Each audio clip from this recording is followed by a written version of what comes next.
भाई जो गुरु बचन पे डट गे, कट गे फंद 84 के। एक व्यक्ति का विवाह हुआ, संतान रूप में बेटी हुई। मानव समाज की धारणा रही है कि पुत्र नहीं है तो उसका वंश नहीं चलता, परंतु आध्यात्मिक ज्ञान की दृष्टि से पुत्र पुत्री में कोई अंतर नहीं माना जाता है। आशा लगी कि दूसरा पुत्र यानी बेटा होगा, दूसरी भी लड़की हुई। फिर आशा लगी कि परमात्मा तीसरा तो पुत्र दे, परंतु तीसरी भी लड़की हुई। इस प्रकार कुल 5 बेटियां हुई। पुत्र का जन्म हुआ ही नहीं। इस उदाहरण से स्पष्ट होता है कि न तो इंसान का चाहा हुआ और न इंसान का किया हुआ, जो कुछ हुआ संस्कारवश हुआ। यह परमेश्वर का विधान है। हर इंसान की आध्यात्मिक कमजोरी के कारण इच्छा होती है कि मेरे पहले बेटा हो, लेकिन बेटी हो जाती है। दूसरी बार सोचता कि अब की बार तो भगवान बेटा देगा, वो भी बेटी हो गई। तीसरी बार सोचता हे भगवान अब की बार तो बेटा दे ही देना, तीसरी बार भी बेटी, चौथी भी बेटी, 5वीं भी बेटी। क्या जैसा उस इंसान ने चाहा वैसा हुआ? बिल्कुल नहीं हुआ। चाहे राजा हो चाहे रंक हो, वही हुआ जो उसके भाग्य में पहले से लिखा हुआ था। अब यदि वो इंसान सतगुरु की शरण में होता तो सतगुरु उसके पिछले संस्कार को काट देता और उसके घर में लड़का भी देता, लड़का भी और सुख भी। यह परमेश्वर का विधान है। मानव शरीर प्राप्त प्राणी को वर्तमान जन्म में पूर्ण संत से दीक्षा लेकर भक्ति करनी चाहिए तथा पुण्य, दान, धर्म तथा शुभ कर्म अवश्य करने चाहिए। यानी जैसा सतगुरु कहे धर्म कर्म करने के लिए, शुभ कर्म करने के लिए, वो अवश्य करने चाहिए। अन्यथा पूर्व जन्म के पुण्य मानव जीवन में खा खर्च कर खाली होकर परमात्मा के दरबार में जाएगा, फिर पशु आदि के जीवन भोगने पड़ेंगे। जैसे किसान अपने खेत में गेहूं, चना आदि बीजता है, फिर मेहनत करके उन्हें परिपक्व करके घर लाकर अपने कोठे में भर लेता है। यदि वह दोबारा से बीज बोकर फसल तैयार नहीं करता है और पूर्व वर्ष के गेहूं व चने को खा खर्च रहा है, तो वर्तमान में तो उसे कोई आपत्ति नहीं आएगी, क्योंकि पिछले वर्ष के गेहूं चना शेष हैं। परंतु एक दिन वह पूर्व वाला संग्रह किया अन्न समाप्त हो जाएगा और वह किसान परिवार भिखारी हो जाएगा। ठीक इसी प्रकार मानव शरीर में जो भी प्राप्त हो रहा है वह पिछले जन्मों का संग्रह है, पिछले जन्मों की भक्ति के कारण है। यदि वर्तमान जीवन में शुभ कर्म तथा भक्ति नहीं की तो भविष्य का जीवन नरक हो जाएगा।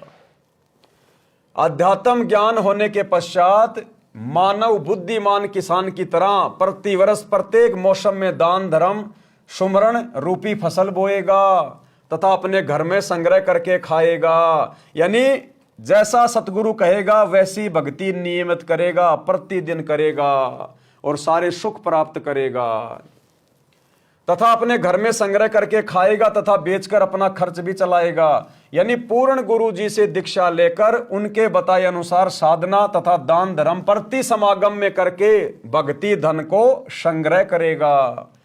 इसलिए परम संत मानव को जीने की राह बताता है। उसका आधार सत्य आध्यात्मिक ज्ञान सर्व ग्रंथों से प्रमाणित होता है। यानी सतगुरु जो ज्ञान देता है वो सभी धर्म शास्त्रों से प्रमाणित होता है। वो अबाई का ज्ञान नहीं होता है, मनमाना आचरण नहीं होता है।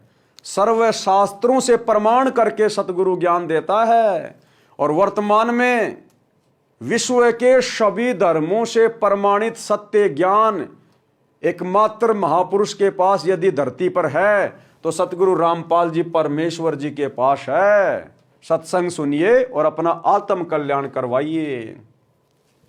जैसा कि ऊपर के प्रसंग में एक बूढ़े ने बताया कि सर्व संतान का पाल पोस कर विवाह कर दिया, मेरे मानव जीवन का कार्य पूरा हुआ, मेरा जीवन सफल हुआ, अब बेशक मौत आ जाए।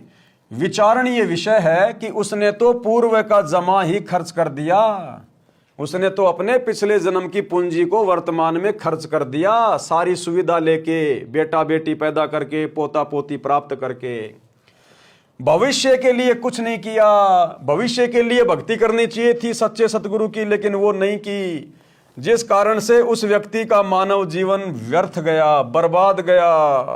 कबीर जी ने कहा है कि क्या मांगू कुछ स्थिर ना रहाई, देखत नैन चल्या जग जाई। 1,00,000 पूत 1,25,00,000 नाती, उस रावण के दीवा न बाती। जो लोग केवल सुख सुविधा मांगते हैं, सांसारिक भौतिक धन मांगते हैं, परमात्मा कहते हैं तुम क्या मांग रहे हो? इस मनुष्य शरीर से तुमने क्या मांगना था भगवान से, संतों से।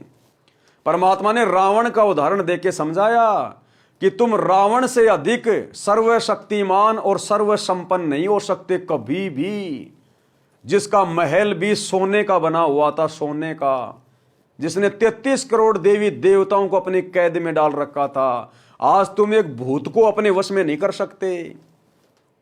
1,00,000 पूत 1,25,00,000 नाती, उस रावण के 1,00,000 बेटे थे, एक से एक बलशाली, और 1,25,00,000 उसके नाती थे, उसके पुत्र थे। तो कहते हैं क्या मांगू कुछ स्थिर ना रहाई, देखत नैन चल्या जग जाई, कि इस संसार में मैं क्या मांगू। यहां तो रावण जैसों के पास भी कुछ नहीं बचा, कुछ नहीं रहा। आज उस रावण के खानदान में, जिसके 1,00,000 बेटे 1,25,00,000 रिश्तेदार थे, आज उस रावण के खानदान में कोई दीपक जलाने वाला शेष नहीं है। तो कहते हैं क्या मांगू कुछ स्थिर ना रहाई, और देखत नैन चल्या सग जाई। भाई 1,00,000 पूत 1,25,00,000 नाती, उस रावण के आज दीवाना बाती। अगर हम कुछ मांग भी लेंगे, कुछ कमा भी लेंगे, बैल की तरह कमा कमा के, तो क्या कमा लेंगे हम? 2 प्लाट ले लेंगे, एक आधा कोई ट्रक ले आएंगे, बच्चों को बड़ी सी स्कूल में पढ़ा देंगे, बढ़िया सी हम गांव में अपना मकान बना लेंगे, बस। रावण की पूरी लंका सोने की थी, सोने की, और इतना ज्यादा वैभवशाली था। कहते हैं रावण की मंडियों में, जैसे यहां पर मंडियों में अनाज बिकता है, वैसे रावण की मंडियों में हीरे मोती बिका करते थे, हीरे मोती। इतना वैभवशाली राजा था। आज धरती पर उसका खोज भी नहीं है। जो कर्म उसने किए थे, उन कर्मों के कारण आज वो कहीं 84 लाख योनियों में गधा कुत्ता बन के भटक रहा है। उसने शत भक्ति नहीं करी, श्री शंकर जी को परमात्मा मान के पूजा, जबकि श्री शंकर जी तो खुद जन्म और मरण में है। ये आत्मा तो खुद 84 लाख योनियों में जाती हैं। जब आप सतगुरु के सत्संग सुनोगे तब आपकी आंखें खुलेंगी कि हमारे शास्त्रों में, धर्म ग्रंथों में ये बातें बिल्कुल साफ साफ लिखी हुई हैं, लेकिन हमारे नकली ज्ञानहीन धर्म गुरुओं ने समाज के सामने कभी ये बातें नहीं बताई, क्योंकि इन्हें खुद नहीं पता था, क्योंकि सतगुरु के बिना कभी ज्ञान नहीं हो सकता। क्या मांगू कुछ स्थिर ना रहाई, देखत नैन चल्या जग जाई। 1,00,000 पूत 1,25,00,000 नाती, उस रावण के दीवाना बाती। तो क्या मांगेंगे हम यहां पर? भावार्थ, यदि एक मनुष्य एक पुत्र से वंश बेल को सदा बनाए रखना चाहता है तो यह उसकी भूल है। जैसे श्रीलंका के राजा रावण के 1,00,000 पुत्र थे तथा 1,25,00,000 पौत्र थे। वर्तमान में उसके वंश में कोई घर में दीप जलाने वाला भी नहीं है, सब नष्ट हो गए। इसलिए हे मानव, परमात्मा से क्या मांगता है जो स्थायी है ही नहीं। ये बेटा बेटी, कार कोठी, संपत्ति, खेत खलियान, ये सब यहीं रह जाएंगे और एक दिन सब ये महाप्रलय में नष्ट हो जाएंगे। जो गुरु बचन पे डट के, कट गे फंद 84 के, कट गे फंद 84 के, कट गे फंद 84 के।